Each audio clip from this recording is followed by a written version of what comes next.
Метод пальпации используется при исследовании кожи, мышц, лимфатических узлов. Он применяется с целью изучения физических свойств тканей и органов и топографических отношений между ними.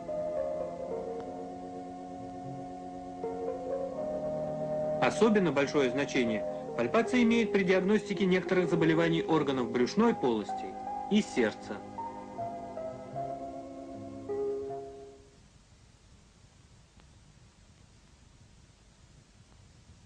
Пальпация сердца позволяет судить о гипертрофии и дилатации различных его отделов, а также о состоянии магистральных сосудов.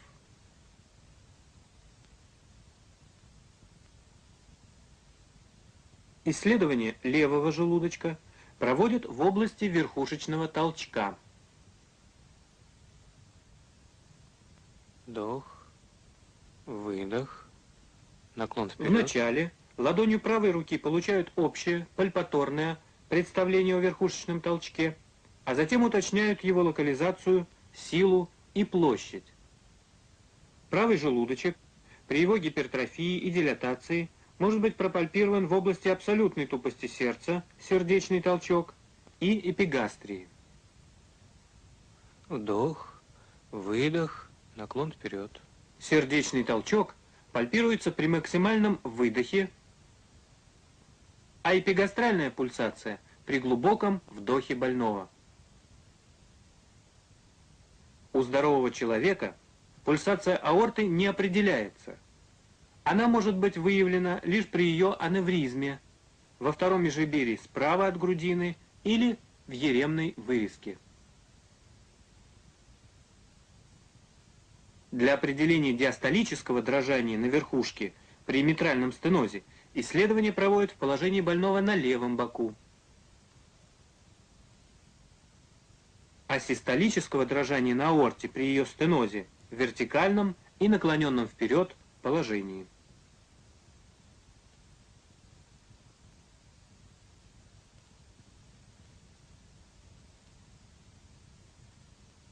Познакомимся с методикой пальпации брюшной полости, в основу которой положены принципы, разработанные Василием Парменовичем Образцовым и Николаем Дмитриевичем Стражеско.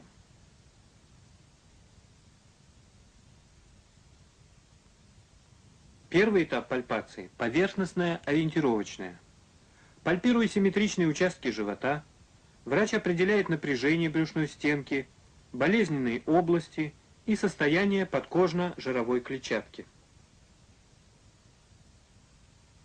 Над органом, пораженным воспалительным процессом, обычно возникает напряжение брюшной стенки и положительный симптом Щеткина-Блюмберга.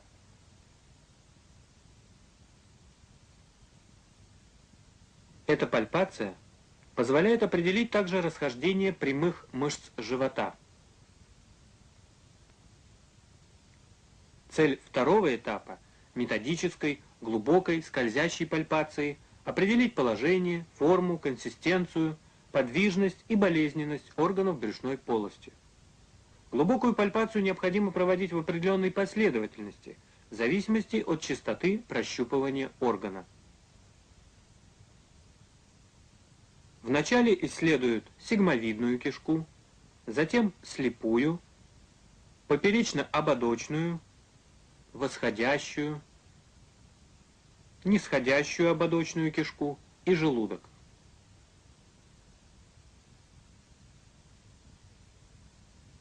Вдох. Врач пальпирует Выдох. сигмовидную кишку. Исследование проводится по определенным правилам, включающим 4 основных момента пальпации. Первый момент – установка руки врача. Второй – сдвигание кожи.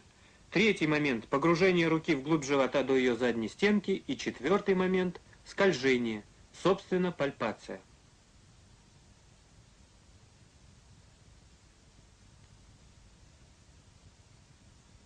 Установка руки, сдвигание кожи, погружение вглубь живота, пальпация.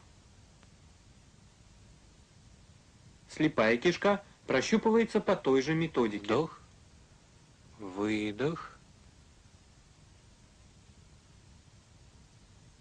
установка руки, сдвигание кожи, погружение вглубь живота, пальпация. Для уменьшения напряжения брюшного пресса по методу Образцова левой рукой надавливают на переднюю брюшную стенку в области пупка.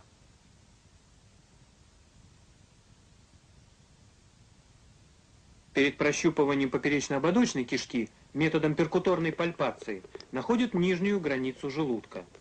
Она выявляется по исчезновению так называемого шума плеска и располагается на 3-4 см выше пупка. Границу желудка можно определить и аускультоаффрикцией по резкому ослаблению звука.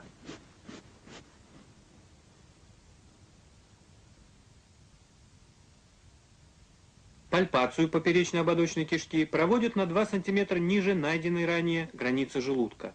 Кожа сдвигается вверх, пальцы погружаются вглубь живота и скользят по кишке к низу.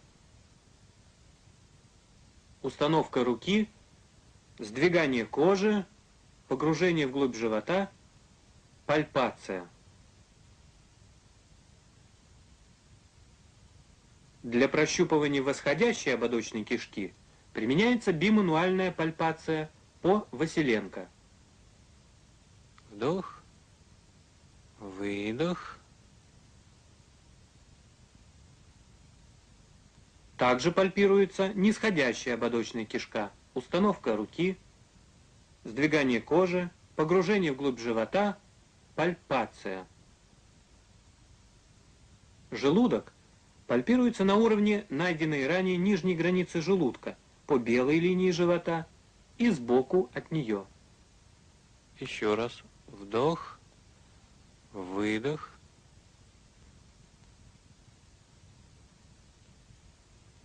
Перед пальпацией печени перкуторно находят нижнюю границу ее по срединно-ключичной линии.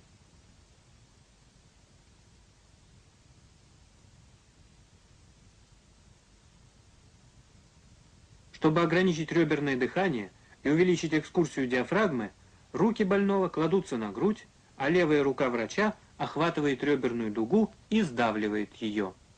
Вдох, выдох. Пальпацию печени Еще раз вдох. проводят при глубоком вдохе больного.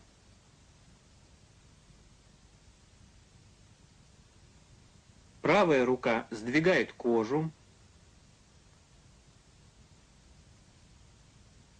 На выдохе погружается вглубь живота, образуя карманы с брюшной стенки. При вдохе печень, опускаясь, подходит к пальцам и соскальзывает с них. Установка руки, сдвигание кожи, образование кармана из брюшной стенки, пальпация.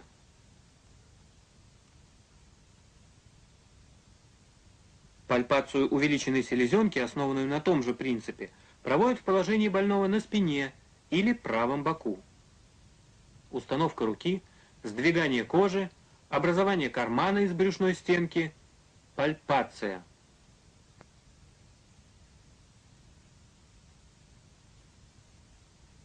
При бимануальной пальпации почек на выдохе обе руки врача сближаются, а на вдохе захватывают нижний полюс почки и скользят по нему вниз.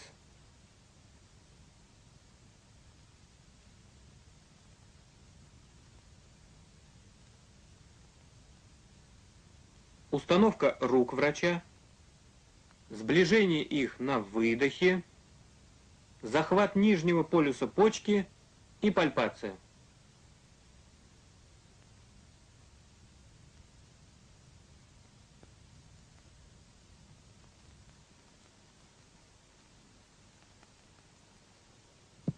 Среди различных методов перкуссии наибольшее распространение получила перкуссия пальцем по пальцу.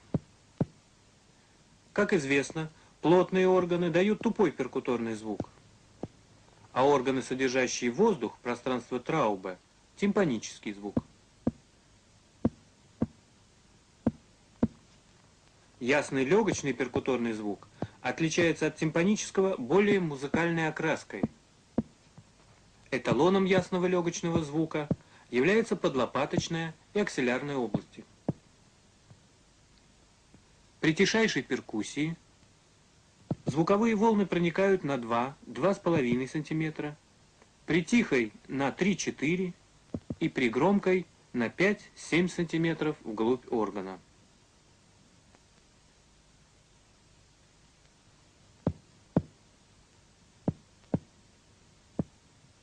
Для выявления патологических изменений в легких пользуются сравнительной перкуссией. При этом громкие перкуторные удары наносят на симметричные участки грудной клетки. Вначале сравнивают перкуторный звук над легкими спереди, затем в подмышечных областях и, наконец, сзади.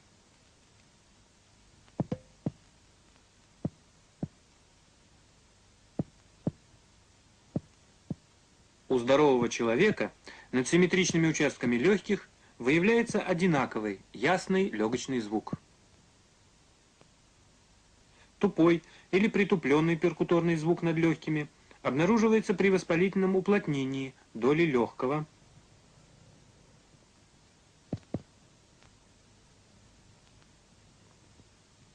или при появлении жидкости в плевральной полости, гидротораксе.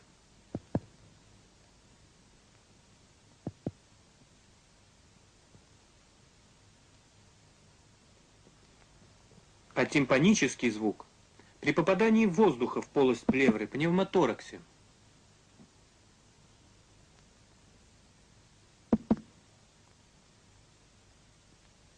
Или при наличии в легких каверны или абсцесса.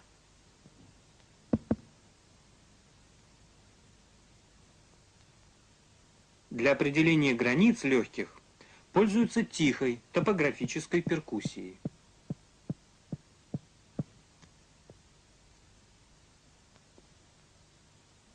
Посмотрите, как проводится определение дыхательной экскурсии нижнего края легких. Вначале определяют нижнюю границу легкого при спокойном дыхании.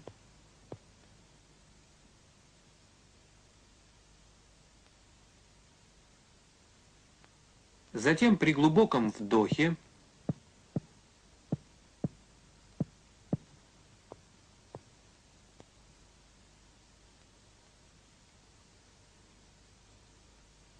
И при максимальном выдохе.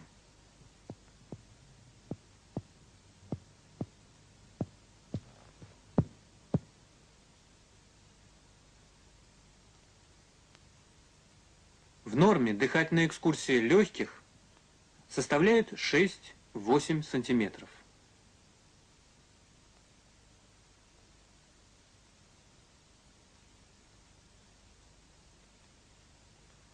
Перкуссию сердца начинают с определения правой границы относительной тупости.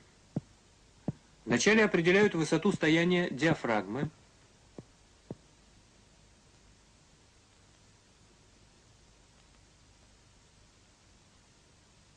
затем выше этого уровня находят правую границу.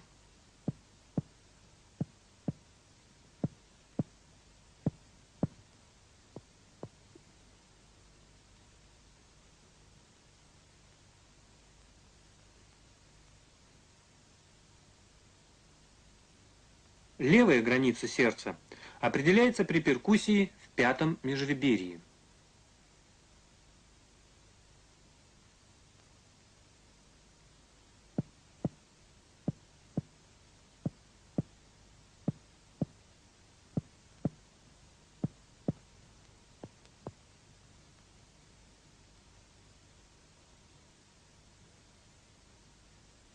А верхняя на 1 сантиметр отступя от левого края грудины.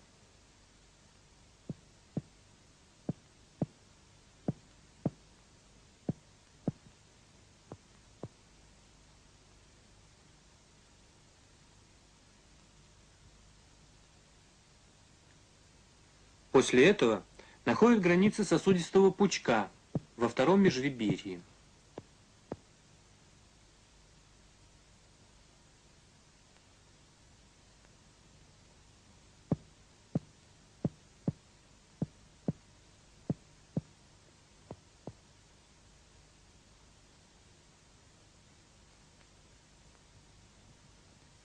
Затем получают контуры относительной тупости сердца, перкутируя в третьем и четвертом межреберьях справа и слева от грудины.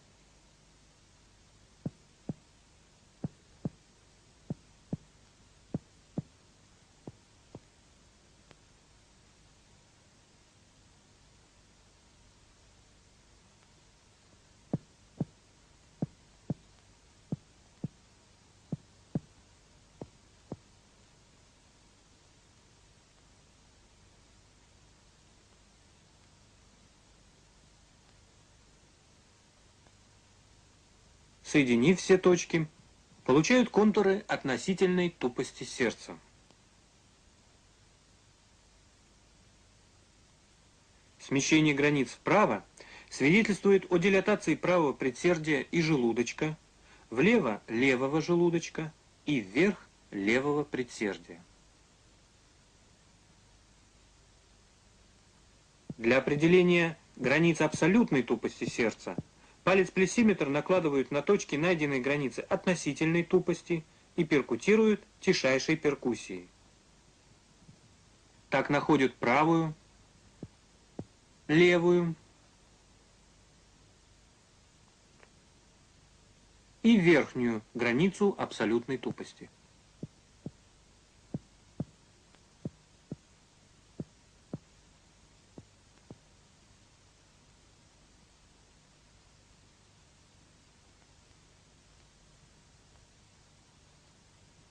Соединив найденные точки, получают представление о размерах абсолютной тупости сердца.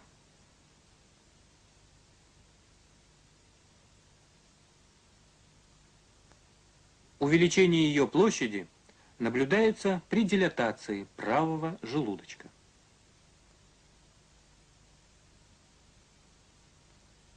Для определения абсолютной тупости печени по методу Образцова-Истражеска вначале находят тихой перкуссией ее верхнюю границу по правой парастернальной линии.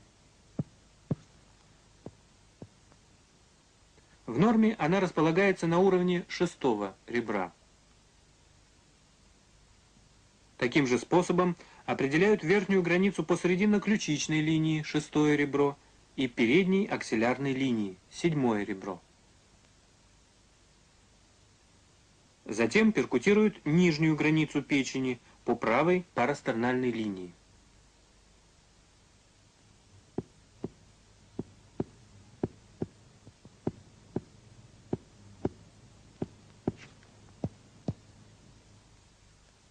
Она располагается на 2 см ниже реберной дуги. По срединно-ключичной линии на уровне реберной дуги и по передней аксиллярной линии десятое ребро.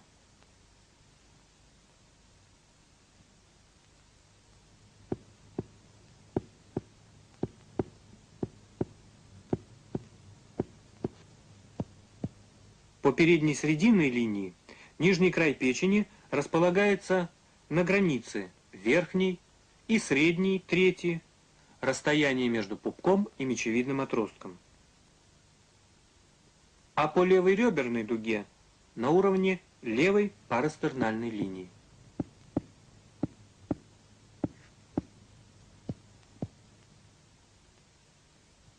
Найденные точки позволяют определить три размера печеночной тупости. По правой парастернальной линии в норме 8-10 см, по срединно-ключичной линии 9-11 и по передней аксиллярной линии 10-12 см.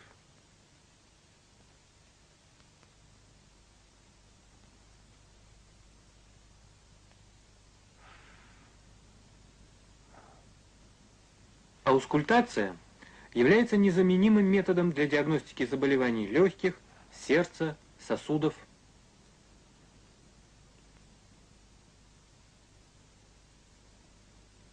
При непосредственной аускультации звуки почти не искажаются, но воспринимаются с большей поверхности.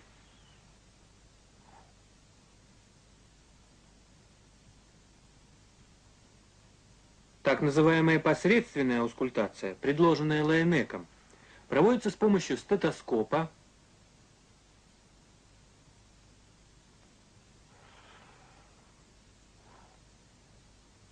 или фонендоскопа. Она позволяет лучше локализовать и отграничить звуки разного происхождения на малом участке.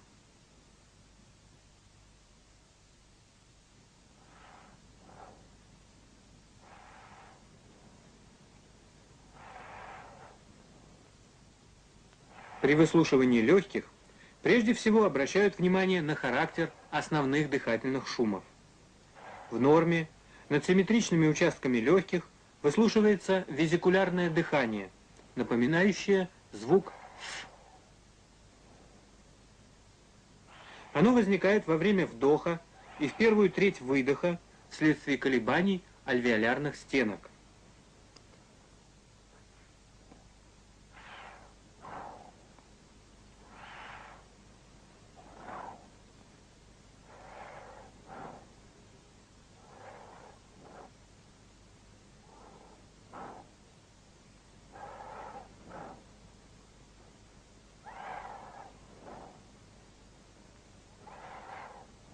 Эталоном везикулярного дыхания являются аксиллярная и подлопаточная области.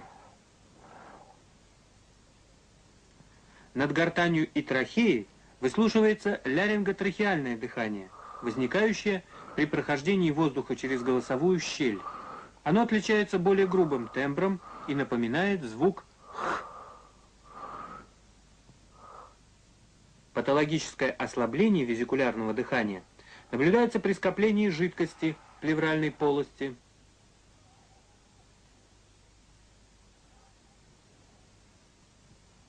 При воспалительном уплотнении доли легкого выслушивается бронхиальное дыхание.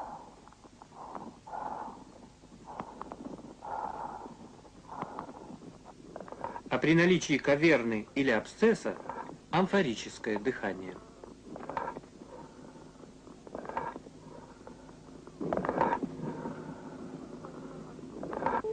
Помимо изменения основного дыхания, над легкими могут выслушиваться побочные дыхательные шумы.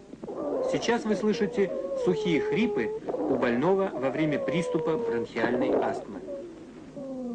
Они образуются в результате спазма бронхов и сужения их вязким эксудатом. При скоплении в бронхах жидкого секрета над легкими можно выслушать влажные хрипы.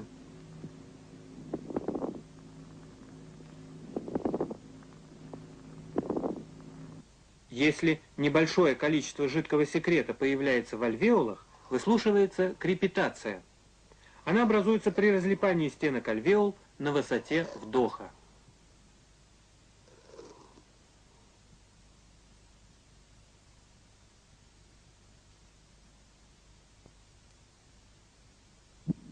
Аускультация сердца начинается с выслушивания верхушки. Для отличия первого тона от второго звуковые явления сопоставляют с верхушечным толчком или пульсацией сонной артерии.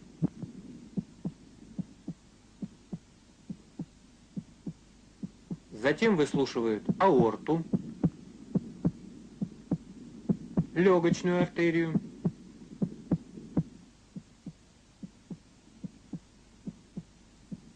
трехстворчатый клапан,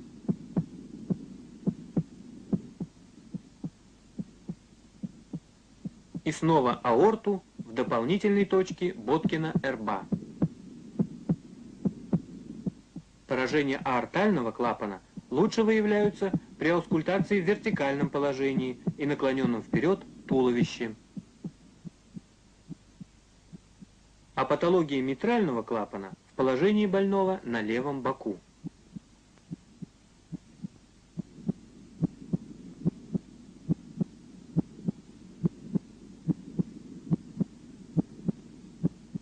В норме на верхушке первый тон громче второго.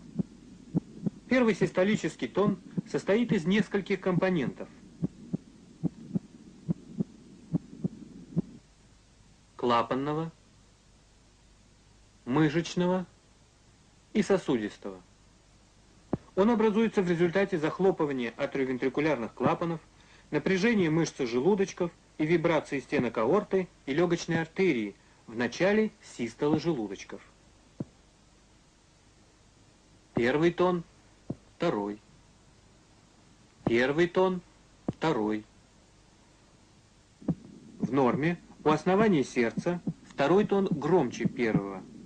Второй диастолический тон возникает в результате захлопывания и колебаний полулунных клапанов аорты и легочной артерии.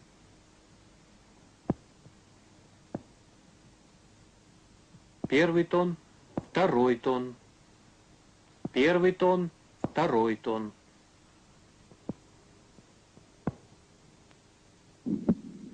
При недостаточности митрального клапана на верхушке выслушивается ослабление первого тона и систолический шум, проводящийся в левую подмышечную область. Он возникает в результате регургитации крови из левого желудочка в левое предсердие. Первый тон, шум, второй тон. Первый тон, шум, второй тон.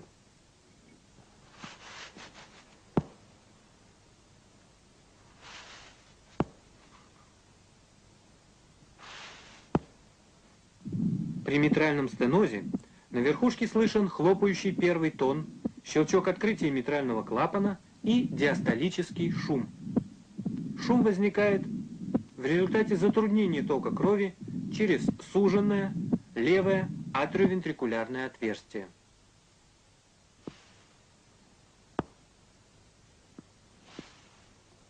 Первый тон, второй тон, щелчок, шум. Первый тон, второй тон, щелчок, шум. На легочной артерии при митральном стенозе выслушивается акцент и расщепление второго тона. Они образуются при повышении давления в легочной артерии и неодновременном захлопывании полулунных клапанов.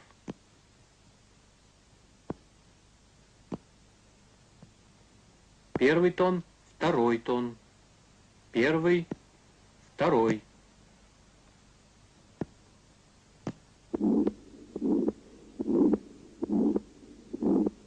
При аортальном стенозе наблюдается ослабление первого и второго тонов и грубый систолический шум на аорте, проводящийся на сосуды шеи. Шум возникает в результате сужения устья аорты и затруднения тока крови из левого желудочка в аорту.